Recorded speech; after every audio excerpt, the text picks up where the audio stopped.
அன்பான இனிய உறவுகளே, போஸும் அந்த ஈஸ்வரி அவங்க மக 3 பேரும் திட்டம் போட்ட மாதிரியே அந்த நிறைய பட்டாசு இருக்க பாக்ஸுக்குள்ளே பின்னாடி போயிட்டு பற்ற வச்சு போட்டு வந்துடுறான். இந்த தமிழ் வந்து போயிட்டு எடுக்க போகுது.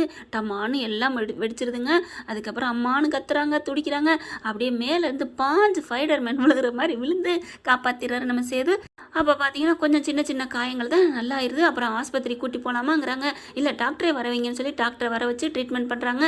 சும்மா சின்ன சின்ன ஸ்ராப்பு தான், ஒன்றும் பிரச்சனை இல்லை, ஏதோ நல்லா ஆயிடுச்சு, நீங்கள் நல்ல ஐடியாவோட பண்ணியிருக்கீங்க அப்படின்னு சேதுவை காப்பாற்றி பாராட்டுறாங்க. காப்பாற்றினதுனால அப்படியே பார்க்குறான் போஸ். அப்படியே சேது உன் பொண்டாட்டியை காப்பாற்றிட்டியாடா அப்படின்னு சொல்லி பொதுமைக்கிட்டு நிற்கிதுங்க. ஆமாடா, என்னடா இப்படி வந்து காப்பாற்றிட்டானே, மேலேருந்து பாஞ்சிட்டானே, ஐயோ இன்னையோட அவத்து கதை முடிஞ்சிச்சுன்னு நினச்சமே அப்படி இப்படின்னு புலம்புதுங்க. அடுத்து பார்த்தா இப்போ என்ன பண்ணுறது, தப்பிச்சிட்டா, இனி அடுத்த ஒரு பிளானை போட வேண்டியதான் அப்படிங்கிறாங்க. அடுத்து டாக்டர் வந்து நல்லபடியாக மருந்தெல்லாம் வச்சிடறாங்க. ராஜாங்க பார்க்குறாரு, என்னப்பா இப்படி ஆகிப்போச்சு, இன்னைக்கு ஃபுல்லாக நல்லா இருந்தான், கண் திருஷ்டி பட்ட மாதிரி ஆகிப்போச்சே அப்படிங்கிறாங்க. அடுத்து டாக்டர் வந்துட்டு போயிடுறாங்க. அப்புறம் பார்த்தீங்கன்னா காலையில் அலறி அடிச்சுட்டு ஓடி வருது அவங்க அம்மா. ஆனால் விடிய நல்லபடியாக பார்த்துக்கிறாருங்க நம்ம சேது. இப்படி ஒரு புருஷன் கிடைக்கணும் அப்படின்னு சொல்கிற அளவுக்கு தமிழுக்கு அவ்வளோ சாப்பாடு ஊட்டுறதுன்னு, தண்ணி கொடுக்குறதுன்னு, மாத்திரை கொடுக்குறதுன்னு அவ்வளோ அழகாக கவனிச்சுக்கிறாங்க. அடுத்து பார்த்தா அங்கே அவங்க அம்மா கல்ல வர்றாங்களா, தமிழ் என்னம்மா ஆச்சு அப்படின்னு அவங்க அப்பன்னு ஓடி வர்றாங்க. அவங்க அப்பனை பார்த்துட்டு சாவத்திட்டு, டேய் நீ இங்கே வர்ற, அங்கே நில்லு அப்படின்னு சொல்லிடுறாங்க. அதனால தமிழோட அப்பா வெளியிலே நின்றுக்கிறாரு. அவங்க அம்மா மட்டும் உள்ளுக்க வராங்க. வந்துட்டு தமிழ் ஒன்றும் இல்லையே அப்படின்னு சொல்கிறாங்க. எல்லாரும் அப்படின்னு இருக்கிறாங்க. பாட்டி மட்டும் ஒன்றும் இல்லடி, கவலைப்படாத, அதான் என் பேரை காப்பாற்றிட்டால அப்படிங்கிறாங்க. தமிழ் என்னம்மா ஆச்சு அப்படிங்கிற, ஒன்றும் இல்லைம்மா அப்படின்னு சொல்லி கட்டி பிடிச்சிக்கிறாங்க. சேது பக்கத்தில் நிற்கிறாரு. தம்பி என் பிள்ளையை காப்பாற்றிட்டீங்க, எல்லாத்தையுமே கேள்விப்பட்டேன், ரொம்ப நன்றி தம்பி அப்படிங்கிறாங்க. அவர் ஒன்றும் சொல்லாமல் ஒன்றும் இல்லை அப்படின்னு சொல்லி திரும்பிக்கிறாரு. அடுத்து பார்க்குறாங்க, எப்படியோ என் பிள்ளைக்கு ஒன்றும் ஆகலை, நல்ல வேலைடி, உன் வயிற்றுல இருக்கிற 2 பிள்ளைக்கு என்ன ஆயிருக்கும், அதுங்களுக்கு பாவம் இல்லையா அப்படின்னு வாயை விட்டு உளறிடுறாங்க. எல்லாரும் என்னது 2 உயிரா அப்படின்னு சொல்ல பாட்டி இருந்துட்டு, அடியே வசந்தி, ஐயோ அம்மாச்சி அப்பா தான் அத்தை அப்படி புலம்புறாங்க. அம்மா என்னன்னு தெரியலையே, ஏதோ ஒரு உசுறு தான் ஒத்த பிள்ளை தான் வயிற்றுக்குள்ள இருக்கிறது அப்படின்னு சொல்ல, என்ன ஒத்த பிள்ளைங்கிறீங்க ரெட்டை பிள்ளைங்கிறீங்க? உடனே அம்மாச்சி சமாளிக்குது, இல்லை அவன் ஏதோ தூக்கத்தில் தான் பிள்ளையும் வயிற்றுல இருக்க பிள்ளையும் ரெட்டை பிள்ளைன்னு சொல்கிறா, அவ்வளோதான் அப்படிங்கிறாங்க. ஆனால் சேதுவுக்கு ஏதோ உரைக்குது, என்ன சொல்கிறான்னு புரியலையே அப்படின்ட்டு, இங்கே பாருங்க அத்தை, என்ன உண்மையை சொல்லுங்கள், நடந்தது என்ன அப்படின்னு கேட்குறாங்க. அதுக்கப்புறம் அம்மா நான் இதுக்கு மேலே உண்மையை மறைக்க முடியலம்மா, நான் உண்மையை சொல்லிடுறேன் அப்படிங்கிறாங்க. என்ன உண்மை சொல்லுங்கள், இன்னமும் ஏன் உண்மையை மறைச்சு பண்ணுறீங்க அப்படிங்கிறாங்க.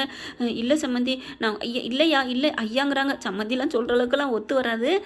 ஐயா அப்படிலாம் இல்லை தம்பி, எல்லாரும் என்னை மன்னிச்சிருங்க, என் பிள்ளை வயிற்றுல வளர்றது என்ன, பிள்ளையே இல்லையா, வளர்றது என்ன வளருது, என்ன பூனைக்குட்டியா அப்படின்னு சாவுத்திரி வந்து பேச, அத்தை வாயை மூடுங்க அப்படிங்கிறாங்க. என்ன செய்து அன்னைக்கு இப்போ உன் பிள்ளையே இல்லைன்னு இப்போ ரொம்ப ரோசம் பொத்துக்கிட்டு வருது, அடியே சாவித்திரி சும்மா இருடி அப்படின்னு அவங்க அம்மா அடக்குது. அதுக்கப்புறம் வசந்தி சொல்லு, அதான் சொல்ல வந்ததை சொல்லிட்டியே அப்படிங்கிறாங்க. டே வேற ஒன்றும் இல்லைடா, இந்த வீட்டுக்கு வாரிசு கொள்ளு பேரனோ கொள்ளு பேத்தியோ 2 பேராக வரப்போகிறாங்க, போதுமா அப்படின்னு சொன்னோன்னு அப்படியே சந்தோஷம் தாங்கலை ராஜாங்கத்துக்கும் மோகனாவுக்கும். என்னம்மா சொல்கிறீங்க அப்படின்னு கேட்க, அத்தை என்னத்தை சொல்கிறீங்க, அடி ஆமடி, அவள் ஒரு பிள்ளை இருக்குன்னு சொல்லி நடிச்சான்னு அவளை நம்ம கோச்சோம்ல, ஆனால் இப்போ 2 உசுருடி அவள் வயிற்றுக்குள்ள இருக்குது, எப்படி தெரியும், எப்போ தோணுச்சு உங்களுக்கு, எப்போ தெரிஞ்சிச்சு அப்படி இப்படி பரபரப்பாக கேட்குறாங்க எல்லாருமே.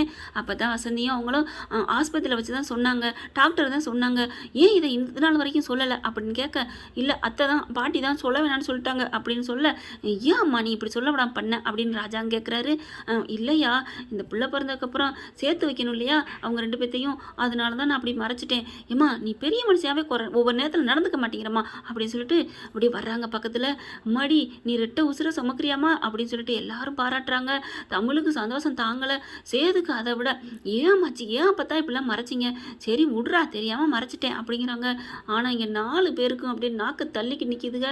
என்னது 2 பிள்ளை பெக்க போகிறாளா, இனி முடிஞ்சு போச்சு நம்ம ஆட்டம் அவ்வளோதான், 2 பிள்ளைய பெற்றுட்டா இவளை தாங்க முடியாதே, ஒரு பிள்ளைக்கே இங்கே பார்த்தீங்கன்னா உச்சாணி கும்பல ஏறி நிற்கிறா, 2 உசுரனாட்டே போஸு வேஸ்ட்டுடா, நம்ம வெளியில் தாண்டா நிற்க போகிறோம் அப்படின்னு புலம்பி தள்ளுறாங்க. ஓகே ஃப்ரெண்ட், பார்க்கலாம் என்ன நடக்க போகுதுன்னு.